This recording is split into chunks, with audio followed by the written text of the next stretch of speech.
Hello and welcome to Module 2. This module is called Trusting Your Heart's Desires and Pain. So I hope by now you are starting to enjoy learning about feminine and masculine balance and really starting to apply that to your own life and understanding a little bit about where you may need to either increase more masculine energy or access your own feminine energy. So this week's module is all about emotions, and this is really the realm of the feminine. This is where the feminine feels most at home, in the deep, deep sea of emotions.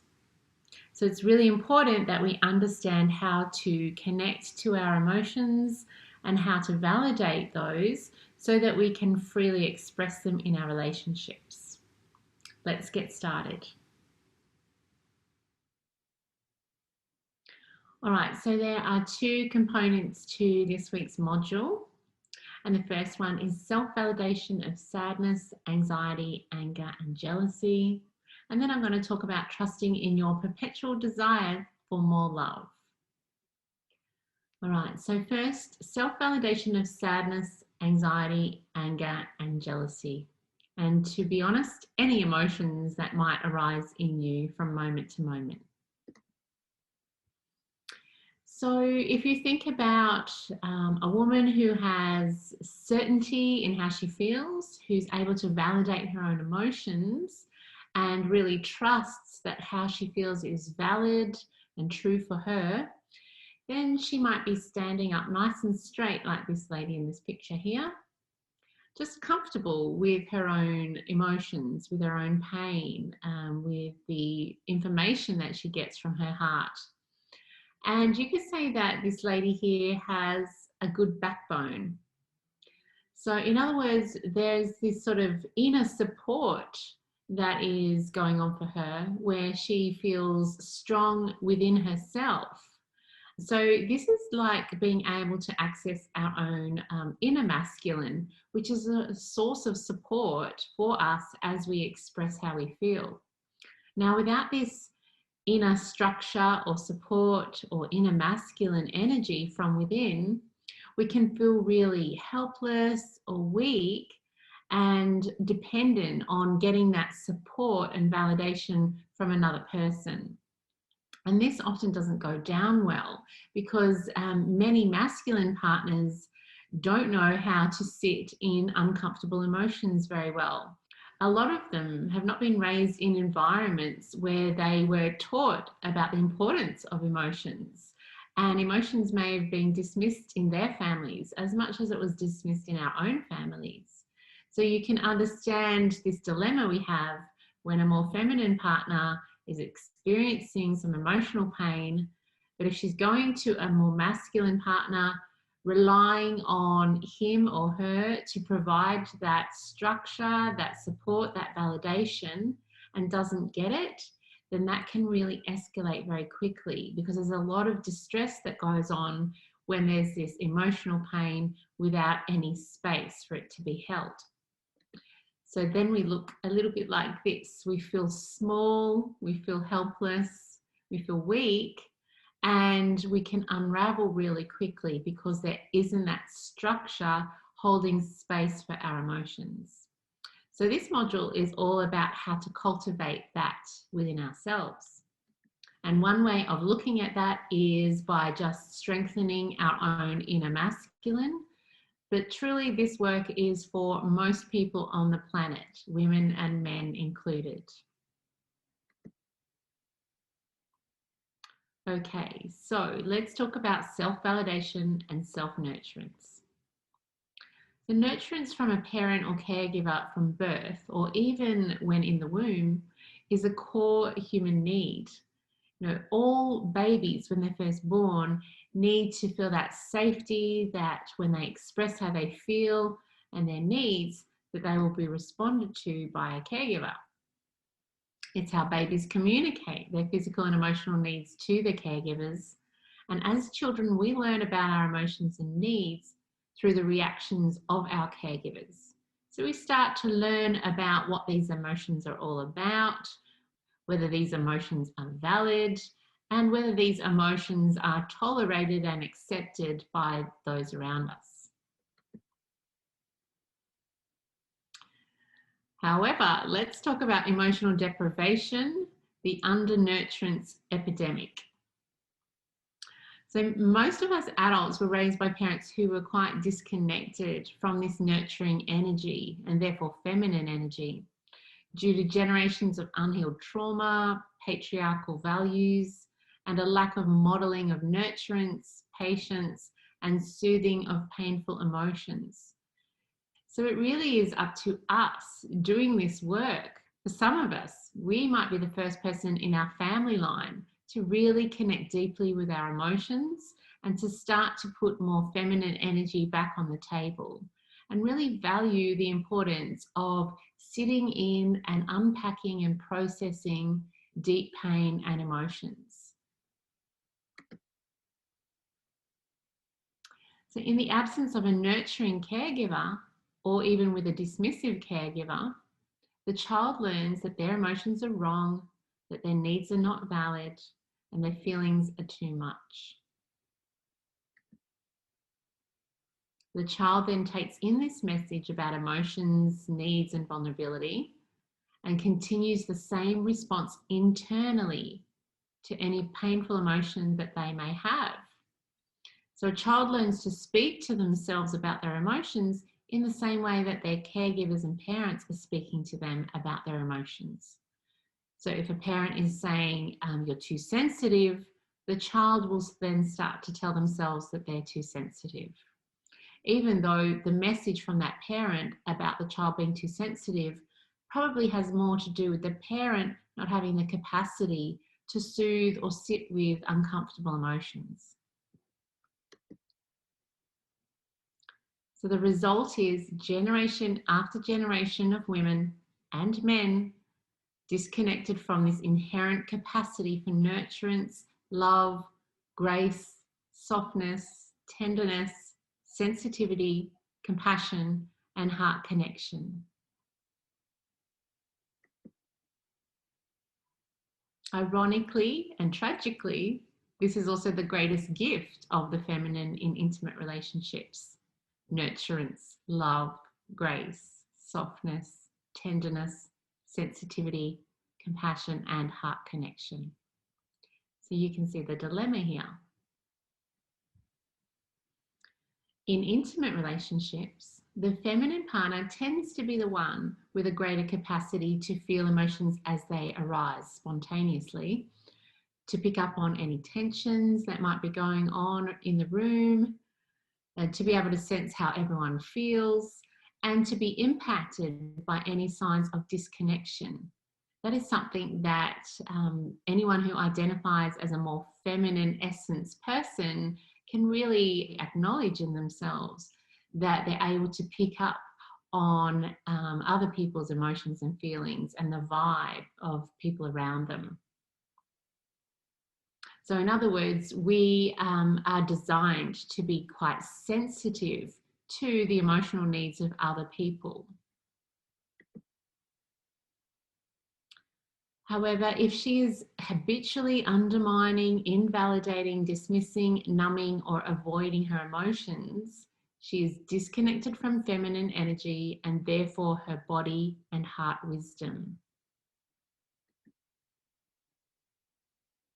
So to balance this feminine wounding, women need to become more nurturing and validating of their own emotions, needs, and pain.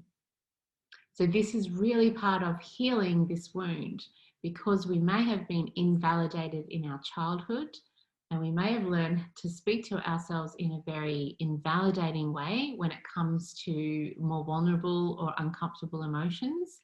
The healing work is to stop doing that, to stop dismissing how we feel, to stop minimizing or sweeping our feelings under the carpet, and to really sit in the uncomfortableness of our painful emotions, to really try and understand what is going on, what our emotions are trying to teach us about what we need, so that we can communicate that and bring that information back into our relationships. Many women who identify as wanting to bring more feminine energy to the relationship will need to go through a process of becoming more sensitive to their own emotions and pain, not less sensitive.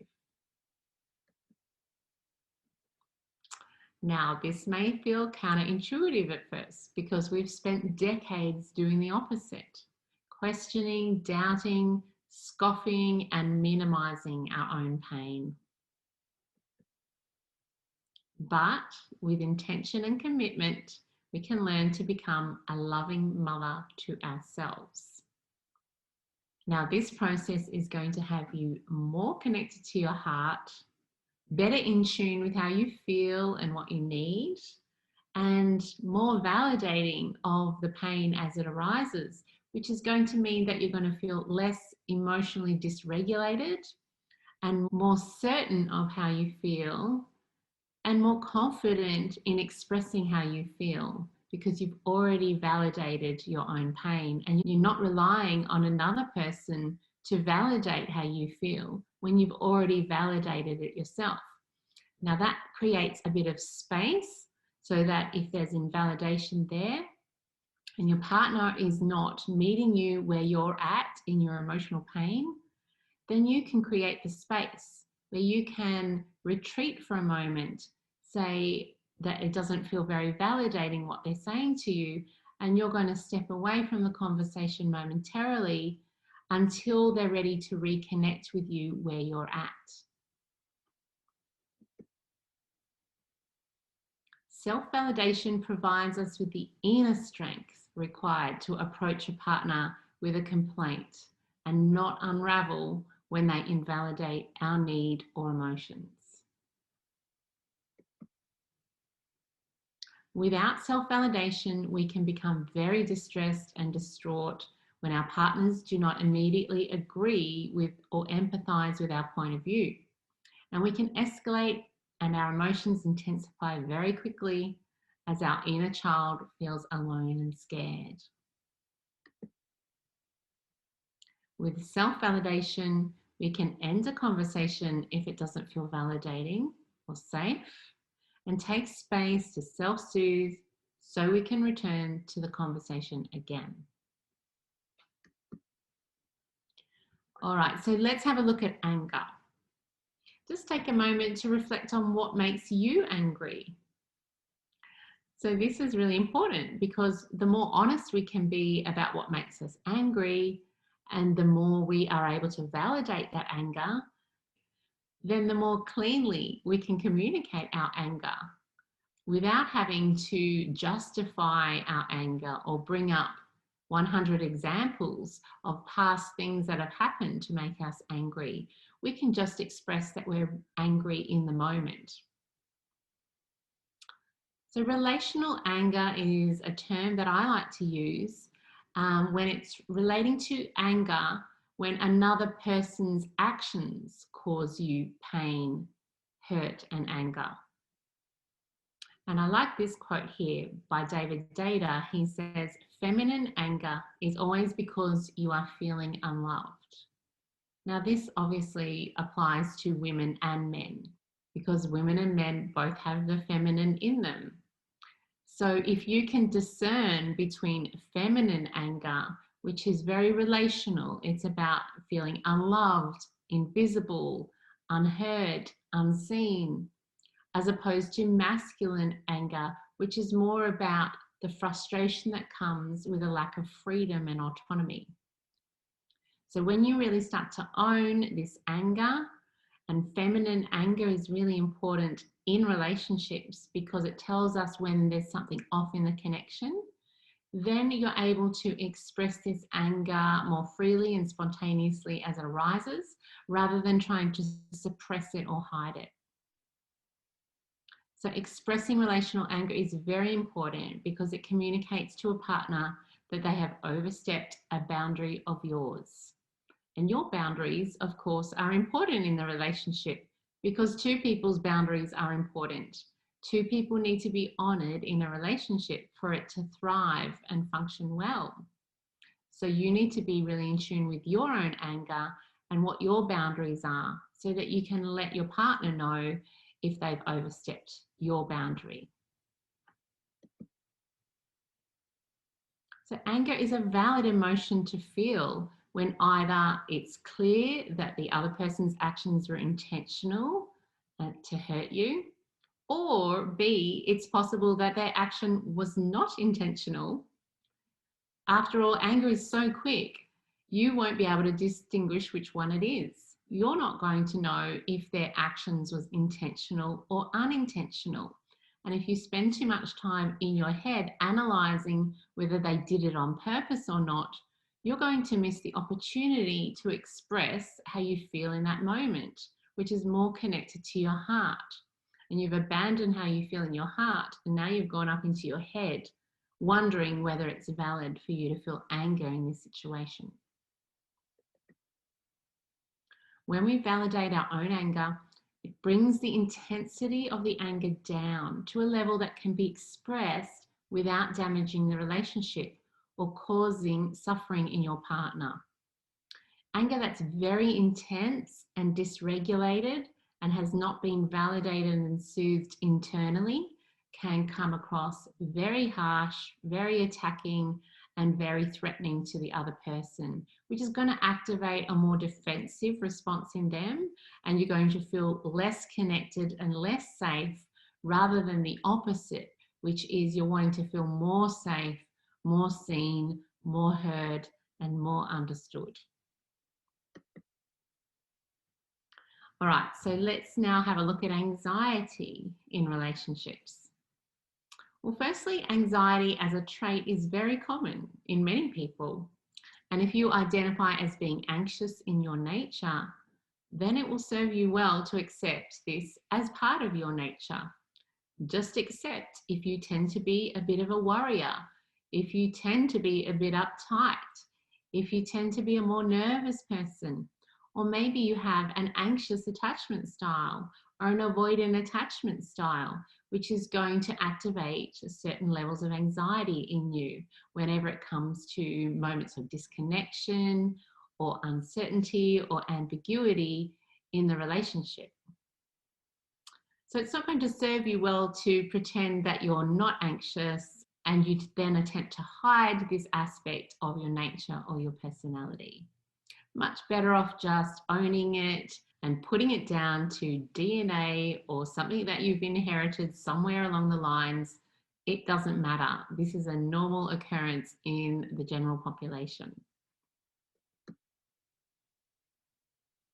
So anxiety as a reaction to a relationship trigger is often the result of a deep unmet core need for more stability and security, for more loyalty, honor or investment, for more understanding and empathy.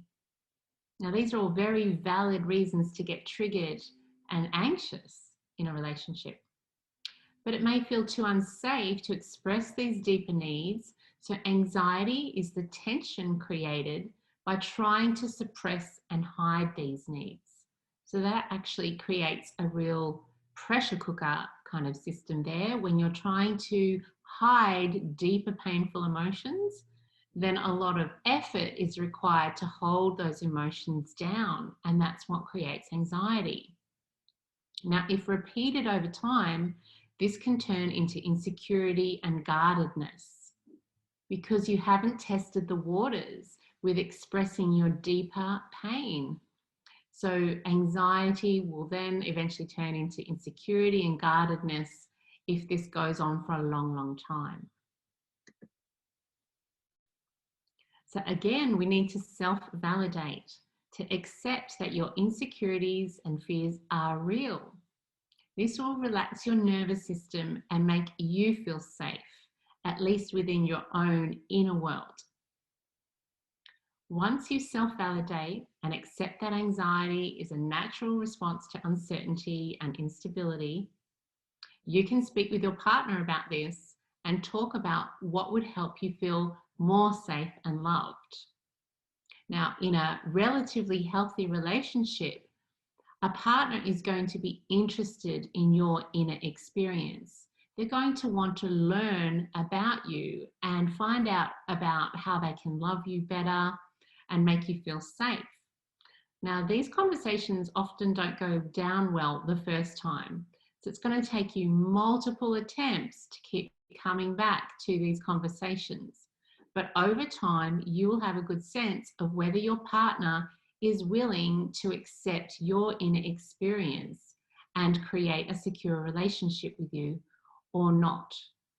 And in the case of the latter, this would be evidenced if they kept dismissing your emotions and feelings, kept getting defensive anytime you got upset, was unwilling to hear about your pain and your emotions. And this happened repeatedly over a long period of time.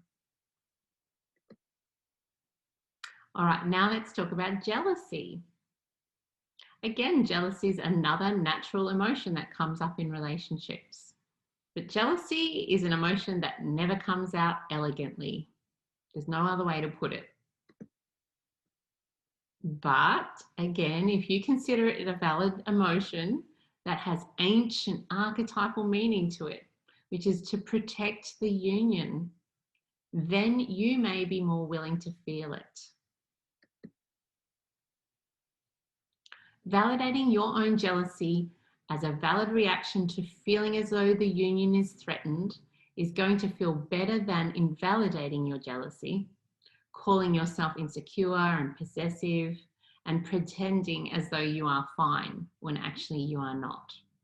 So as a first step, I would encourage you to acknowledge any times that you've felt jealous in the past or any situations in your current life where you might get a bit jealous, and just start to validate that as a natural response to feeling threatened about the safety of your union.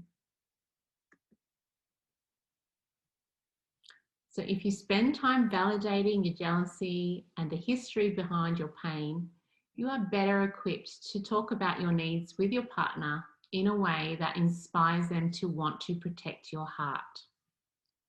Sometimes validating our own jealous reactions is enough to soothe us, and it may not be a conversation that we even need to have with a partner. However, if the jealousy is coming from a certain behavior that the partner is doing that is reminding you of past betrayals or times when other people dishonored you, then this is probably going to be a conversation that you're going to want to share with your partner, because it's really important that they know if there's ever been any trust broken with you in the past, then knowing this about you can help them to help you heal that. So there are always threats from the outside world that could jeopardize the relationship. There are other people, there's in-laws, there are exes, there's substances, there's other friends, there's work, etc. So first we want to validate your realistic fears of outside world threats, because they do exist. Then you can raise this with a partner, and it's up to you to negotiate and talk with a partner about what your boundaries are with regards to managing this threat of the third. Now, this is realistic and valid, and your partner is probably going to feel threatened by certain outside world threats as well. So this is a really important skill in a relationship, to be able to negotiate with a partner and talk about what you're comfortable with and what you feel uncomfortable with, because the goal is to create a secure, functioning relationship where two people feel safe. Now, everyone's got different tolerance levels. Everyone's got different histories. Some people are more sensitive to these outside world threats than others. It doesn't matter, we're all individual. The point is that we validate that this threat of the third is real, and it's a conversation that's on the table in the relationship. So one way that we could raise this conversation is to say something like, this is my stuff, but at this stage in our relationship, I feel quite anxious when you do this, or speak to other women in social situations without including me in the conversation, or chat online with an ex-partner, or organize one-on-one catch-ups with other women without checking with me first. I would like it if you ... checked in with me first, for example. That way I'd feel more secure and relaxed in those situations. Now, this is a very reasonable request if creating a secure, functioning relationship is your goal, because it's only natural that these outside world threats are going to trigger us. This is human nature, to be quite protective of the security of the bond with our partners. Now, this is not to say that those requests or those boundaries are going to last forever for the entire duration. That might just be, for example, until I feel more safe and secure in the relationship. And maybe after 2 or 3 years, you find that you don't have the same requirement or boundary.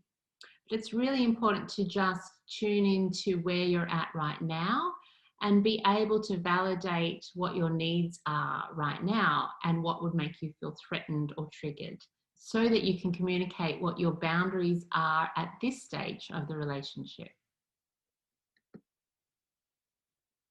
Okay, so now let's talk about sadness. So sadness is a natural emotional response to any kind of disconnection, ending, loss, or disappointment.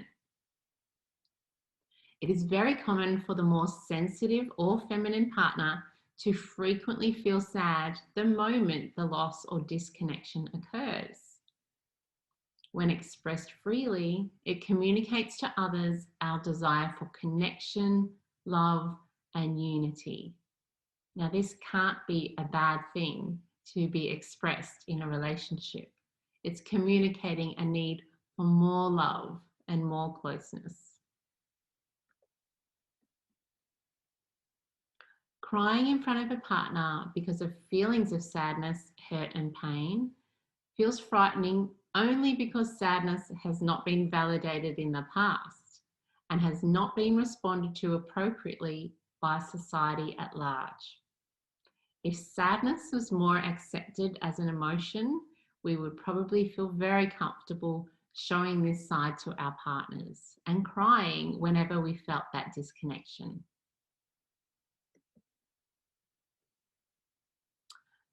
And don't forget that softening and showing sadness to a partner will invite more presence from the healthy masculine, not less. It is the emotion that invites more softness and connection, even though it feels the most vulnerable and most revealing of all the emotions.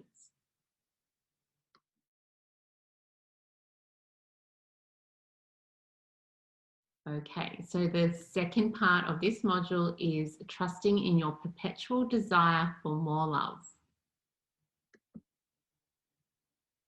And I love this quote here by John Wineland: "The feminine always wants more love." So my question to you is, can you own this yearning? Can you feel into the part of you that just wants more love and more connection and more union and more unity with your partner? And are you comfortable being the one who is always guiding the relationship back towards more love? That you seem to be the one that is most concerned with how the connection feels.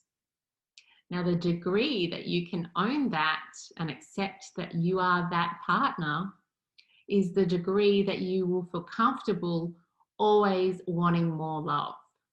And the point here is that you will never get fully filled up with love. It is just not possible in this lifetime to get to a point where you feel so complete and so full of love that you're willing to stop there. And that's fine, because the point is not to get to the bottom of the pit. The point is just to invite more and more love from yourself, from your partner, from your children, and from the whole world. So to relax into the feminine means becoming comfortable with expressing love through affection, delight, appreciation, as well as anger and sadness, even if your partner is not as emotionally expressed as you are. So the more comfortable you can become with being the most emotionally expressed one, the more feminine energy you are able to bring to the relationship. Now, the more feminine energy you're able to bring to the relationship means that your partner is then more invited to step into that healthy masculine space to create that balance with you. So find safety in the feminine, in your heart, in claiming the truth of how you feel moment by moment. If you feel love, show it. If you feel anger, show it. It is all valid, and it is how feminine energy is shared as a gift in relationships. So to wrap up this module, you must honor your no if you want to express your yes. So in other words, the more deeply you validate your painful emotions like anger, sadness, jealousy, and anxiety, the more capacity you have to express positive emotions like love, joy, delight, and affection.